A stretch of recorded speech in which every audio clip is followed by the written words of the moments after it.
Bashkët në lidhje me arritjen. Ambasadorët do të shërbejnë edhe njëherë si arbitra dhe garant të reformës zgjedhore. Në një tryez për financimin e partive politike të organizuar nga Komisioni për Reformën Zgjedhore, ambasadori i Bashkimit Evropian dhe ambasadori i OSBE-s vendosën piketat se ku duhet të fokusohet puna për reformën elektorale.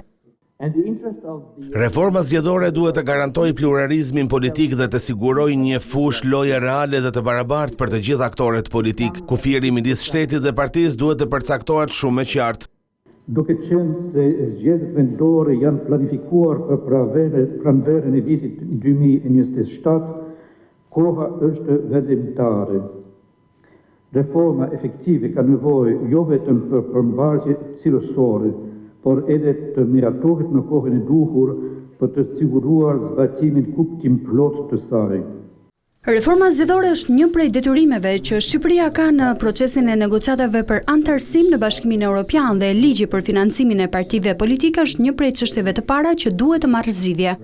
Këtë vit ka një fokus të fortë për të siguruar që Shqipëria të zbatojë në mënyrë efektive strategjinë e saj kundër korrupsionit dhe fusha si prokurimi publik duhet të kenë të gjitha garancitë e nevojshme për të siguruar që donatorët e partive të mos shpërblehen me kontrata qeveritare përmes proceseve të prokurimit jo transparente apo dhe më keq të manipuluara. Dy bashkëkryetarët e Komisionit të Reformës Zgjedhore, Damian Gjiknuri dhe Ort Bylykbashi, sqaruan risitë që ky ligj do të sjellë.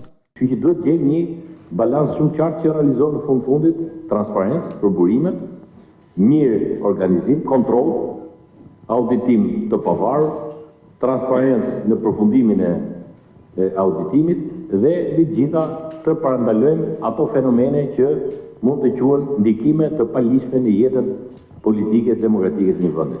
Siç mund të jenë financime nga burime që të papranueshme, qoftë nga bota kriminale, qoftë nga interesa biznesit të lidhura me pushtetin, po qoftë edhe nga fuqitë huaja që shpeshherë kemi parë në vende të tjera. Soi ndajmë të gjithë një mendim, transparenca është një element të rëndësishëm që partitë politike të funksionojnë në mënyrë demokratike dhe duke shmangur korrupsion.